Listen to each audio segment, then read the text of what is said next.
Hello दोस्तों, मैं हूँ सीए देवेंद्र रहेजा।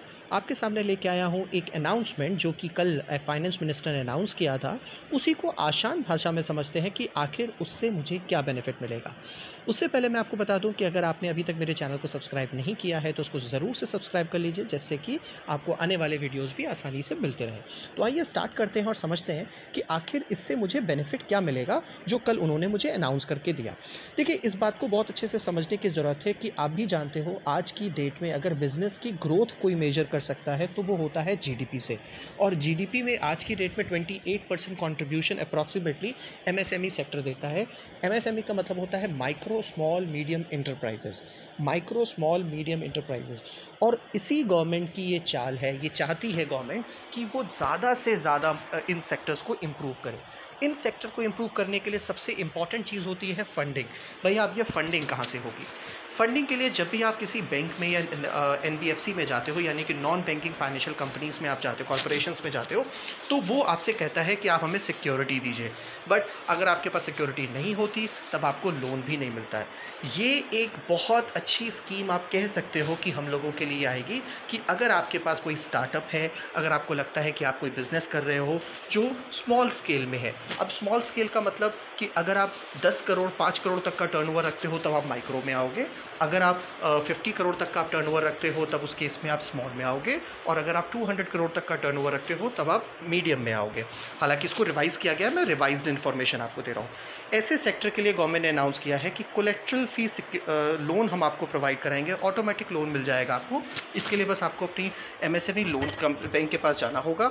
जो भी एनबीएफसी आपके आमने सामने हो, आसपास हो, आप उनके पास जाइए, अपनी रिपोर्ट लेकर के जाइए और उनसे डिमांड करिए कि आप अपने ऑर्गेनाइजेशन के लिए किस तरीके का लोन एक्सपेक्ट कर रहे हैं। इसके अलावा अगर आप ऑलरेडी कोई लोन ले चुके हैं, उसके बाद भी आपको लगता है कि कुछ और भी लोन की ज़रूरत है, तब भी आप जा सकते हैं एमएसएमई सेक्टर के पास, बैंक के पास, और बैंक से जा करके और भी लोन की डिमांड कर सकते हैं। इसके लिए भी गवर्नमेंट ने 20,000 करोड़ रुपीज़ अलग किए हैं जिससे हम उनको भी सपोर्ट कर सकें।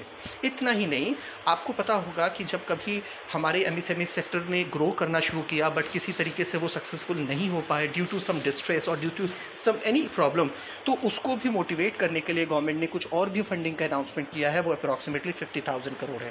यानी कि अब अगर आप नए हो तब भी आपको फंडिंग मिलेगी, आप पुराने हो, इसके बाद आपको ऑलरेडी लोन आपने ले रखा था, आपको और लोन की ज़रूरत है, तब भी आपको फंडिंग मिलेगी।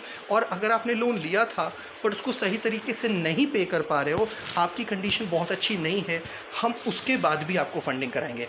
बेसिकली हम फंड्स ऑफ फंड्स करवाएंगे, यानी कि फंड से ही जो भी अलग अलग फंड्स हैं उससे हम आपको और भी फंडिंग कराएंगे जिससे आपकी चीज़ों को और ज़्यादा इम्प्रूव किया जाए। इसके बाद मैंने आपको जैसे एमएसएमई के बारे में बताया था कि कौन कौन सी लिमिट है, माइक्रो क्या होता है, स्मॉल क्या होता है और मीडियम क्या होता है, इसके बारे में इन्होंने हमको डिटेल में समझाया था। बहुत सिंपल सी बात है, इन्होंने अपने सेक्टर को थोड़ा सा, जैसे पहले क्या होता था कि 100 करोड़ तक को हम लोग मीडियम में कहते थे, उस डेफिनेशन को इन्होंने 200 करोड़ तक कर दिया। बेसिकली वो चाहती है कि ज़्यादा से ज़्यादा कंपनियां एमएसएमई सेक्टर में आए जिससे उनको ज़्यादा से ज़्यादा फैसिलिटीज़ मिल पाए। ऐसा ना हो कि अगर किसी के टर्नओवर 100 करोड़ से ज़्यादा हो जाए जो एमएसएमई में नहीं आएगी, फिर उसको वो बेनिफिट नहीं मिल पाएंगे जो उन्होंने अनाउंस किया। वो चाहते थे कि इनको भी, इन तरह की भी ऑर्गेनाइजेशंस को ये बेनिफिट मिले, इसीलिए उन्होंने अपनी डेफिनेशन को थोड़ा सा चेंज किया। इसके अलावा उन्होंने कुछ और भी इंसेंटिव्स के बारे में अनाउंसमेंट किया। उनमें से एक ये भी था कि जो भी ईपीएफ वो प्रोवाइड कराते हैं, आपको एम्प्लॉयज़ प्रोविडेंट फंड मिलता है, अगले 3 महीने का ये गवर्नमेंट ही जमा करवाएगी। इसके लिए आपको एडिशनली कुछ पे करने की ज़रूरत नहीं है।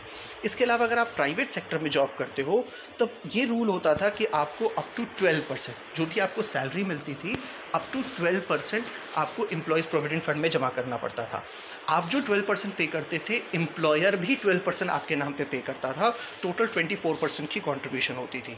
उस 12% की कंट्रीब्यूशन को इन्होंने घटा करके 10% कर दिया। यानी कि आने वाले समय में, आने वाले 3 महीने तक अब आपके अकाउंट से, आपकी सैलरी से केवल 10% ही डिडक्ट होगा। दैट मीन्स 2% एडिशनल आपकी सैलरी ग्रोथ हो जाएगी। ग्रोथ का मतलब ये नहीं है कि आपकी सैलरी बढ़ जाएगी, आप ही की सैलरी का 2% ज़्यादा पोर्शन आपको मिलेगा। इसके अलावा आपने देखा होगा कि बैंक की प्रॉब्लम बहुत ज़्यादा होती थी, बैंक को भी अच्छी खासी फंडिंग नहीं मिल पाती थी। उनकी फंडिंग को क्रिएट करने के लिए, उनको ज़्यादा से ज़्यादा फंडिंग करवाने के लिए भी गवर्नमेंट ने स्कीम निकाली। वो अलग अलग तरीके से उनको बेनिफिट्स प्रोवाइड कराएंगे। इसके अलावा आज जो हमारे डिस्कॉम्स हैं, डिस्कॉम्स का मतलब होता है जो डिस्ट्रीब्यूशन कंपनीज़ हैं, जो पावर सेक्टर कंपनीज़ हैं, उनको भी बहुत सारे लॉसेस हो रहे थे। उनके लॉसेस को कवर अप करने के लिए भी उन्होंने कुछ अनाउंसमेंट किए 50,000 करोड़ रुपीज़ के, 90,000 करोड़ रुपीज़ के, जिससे उनको भी मोटिवेट किया जा सके। बेसिकली उन्होंने आज की डेट में जो अनाउंसमेंट किया है वो ज़्यादा से ज़्यादा इस रिस्पेक्ट में किया है कि बिज़नेस सेक्टर को किस तरीके से ग्रो किया जाए। और एक बात जो हम लोगों के लिए बहुत इंपॉर्टेंट थी वो ये थी कि अगर आप कॉन्ट्रैक्टर हो तो कॉन्ट्रैक्टर के लिए सबको टाइम लिमिट दी जाती है कि आपको up to certain time limit तक अपने प्रोजेक्ट को कंप्लीट करना है। बट गवर्नमेंट ने ये अनाउंस किया है कि अगले 6 महीने तक आपको हम एक्सटेंशन देंगे, यानी कि आपके जो भी प्रोजेक्ट इस 6 मंथ्स में ख़त्म होने वाले थे उसको 6 महीने का और एक्सटेंशन दिया जाएगा, जिससे आप आसानी से अपने वर्क को कंप्लीट कर पाओ। इसके अलावा जो एक बहुत इंपॉर्टेंट बात मुझे लगी वो ये थी कि अभी तक जब भी कोई गवर्नमेंट टेंडर निकालती थी तो वो ओपन फॉर ऑल होता था। इंडिया के भी लोग उस पर अप्लाई कर सकते थे, फॉरेन के भी लोग अप्लाई कर सकते थे। बट अब एक बेंचमार्क बनाया गया जिसमें उन्होंने ये कहा कि 200 करोड़ से नीचे वाले जितने भी प्रोजेक्ट्स होंगे वो उसमें केवल इंडियन लोग ही अप्लाई कर पाएंगे, और 200 करोड़ से ज़्यादा वाले लोग होंगे वो ओपन फॉर ऑल होगा, कोई भी उसमें अप्लाई कर सकता है।